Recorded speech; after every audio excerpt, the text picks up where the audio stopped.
To make the short crust pastry, you need to put the fat to small pieces and flour in a mixing bowl, and using your fingertips you're going to rub the fat into flour. Now, to start off with, it might take a little while because the fat's quite cold, but what you want to achieve at the end is you want to make sure that you have got no lumps of fat left in your mixture, and you want to avoid using your palms. You just want to use your fingertips, and you just want to rub the fat through the flour. So you keep going with your fingertips until you've rubbed in all the fat into the flour, and you can't see any more big lumps of fat there. You will see the colour changes slightly. It's got more of a yellowy colour where you've rubbed the fat into the flour. Now when you get to that point, using cold water and a palette knife, you drizzle a small amount in, and then you mix it round. It's difficult to say exactly how much water you will need, so the best thing to do is to put some into a jug and just to drizzle small amounts in at a time. It must be cold water because you don't want to melt the fat, and you don't need to use very much. You need to be really careful at this stage that you only add in little bits at a time. Once you've got to the stage where most of it's mixed in, you can then get your hands in to work it into a dough. So keep stirring it round. When you're mostly there, get your hands in, bring it all together. Okay,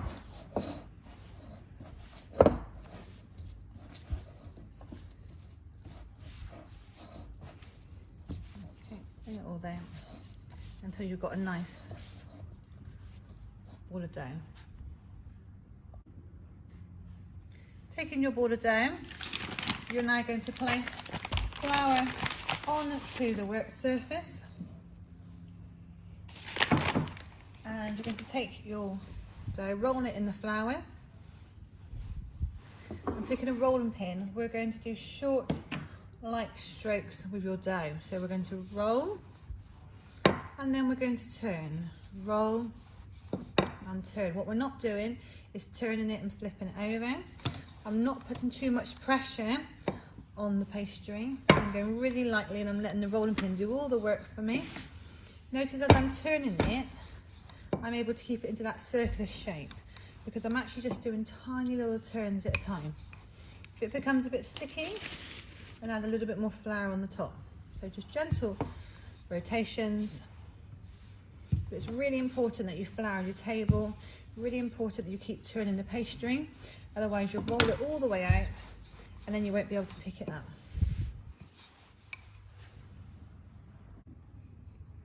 Right, once you've rolled your pastry out to the size you think it is, you need to pick up your oven-proof flan dish, and you're going to turn it upside down and you place it on top of the pastry. This will give you a good idea, is your pastry big enough to line your pastry case. So lift it up. Now we're not just going to pick up the pastry and carry it like this because the weight of the pastry will break. So you place your rolling pin over your pastry and you lift the top bit and roll it over the side. What you then can do is bring your pastry case nice and close, lift up the pastry using the rolling pin, and then you just gently roll your pastry over the top of the case. And then using your hands, you're just going to go around the side and fill in the missing gaps. Now it doesn't matter if your pastry rips because it's going to be at the bottom, no one's going to see it. So as you're going around, you just push your fingers into the edge of your dish, like so. And if you've got any gaps, then you can use some of the spare bits on the side, like so. What I could do is take this bit here, and I could place it over here where there's a gap, and then I could just gently push it in, and nobody would actually know because it's going to be on the bottom of your flan dish. So make sure it goes all around the sides, push into the bottom like so. And taking a knife, you go around the outside of your flan dish, and you're able to cut the excess pastry off the top of your dish. Okay, so I'm just taking the knife around the outside of my dish, to cut off this spare pastry.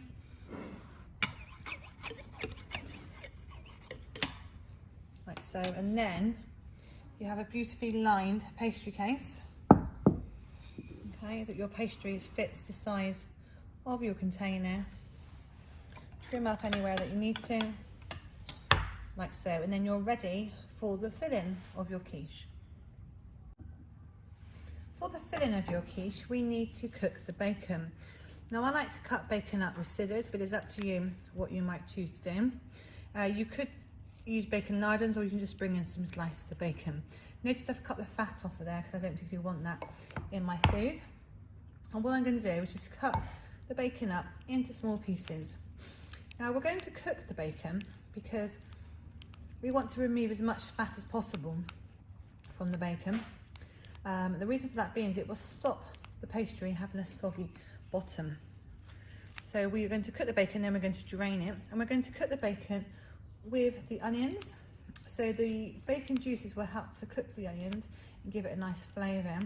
It is also important to cook the bacon before you put it in the quiche to make sure that it's fully cooked. Otherwise, what could happen is you could make your quiche and the bacon could be slightly raw inside, and then when you come to eat it, you could end up giving someone food poisoning.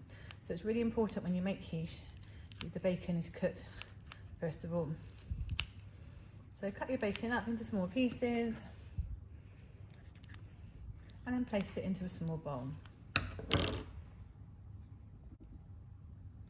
Now for the onion, you will notice that you have top part of the onion and the bottom part of the onion, which is called the root. The root is the most important part of the onion because it helps you to hold it together when you're cutting it, but also it stops the release of juices, which will mean you won't hopefully cry as much. Because it's so important, I always call the bottom part of the onion the hairy bottom, because it helps you to remember. So what we need to do is we need to cut the onion in half using the bridge hold, and we're going to cut it in half so that we have a hairy bottom on both sides. So think about how you're cutting the onion, and then you can see we've got two hairy bottoms. I'm then going to cut the top part of the onion. Make sure you've got the top part and not the bottom part. And I'm going to peel my onion, and that way it's much easier to peel. Make sure you get off all the bits of the onion that you don't want to have in your food. So you end up with your onion like so. So once your bacon and onions has been in the microwave for a few minutes, give it a little stir. What you might find is some of the bacon is all joined together. So by giving it a little stir, it'll break it up. Then you're going to take a jug and a sieve. And be careful not to burn yourself, it can be a little bit hot. You're going to pour that into a sieve so the juices can drain into the jug underneath and stop them going into your pastry and making it all soggy. So it won't take long to drain. Just pour it in. Let it drain, and then you can see I've managed to get all of those liquids out off of my quiche. Now you might say that's not very much and we don't need to worry, but actually that would have a really big impact on your quiche and give you a really soggy bottom for your pastry, which you don't want to happen. In my jug, I'm now going to crack the eggs. So I'm going to crack 2 eggs into my jug.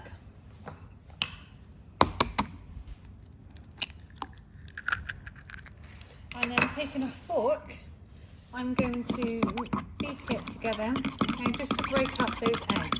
We're making a type of custard here, and what we want to do is to make sure those egg yolks are all broke and it's fully combined in with the milk. And that's going to go on top of your quiche.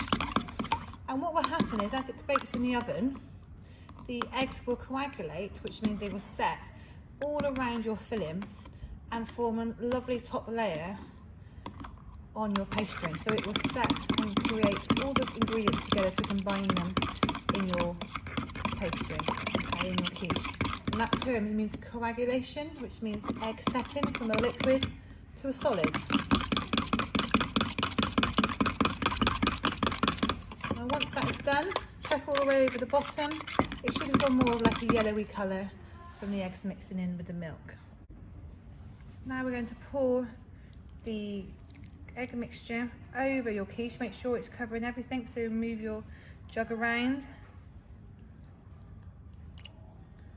And then taking a fork at the end, just push it down to make sure that everything is covered in. And we're going to place it on a baking tray when we put it in the oven. It's really important it goes on a baking tray. It will help penetrate the heat through to the centre of your quiche. But also, if any of your quiche should overflow in the oven, it will save you having a messy oven to clean up, and you just clean up the baking tray. Go really careful putting it in the oven because the quiche will be quite heavy at this point.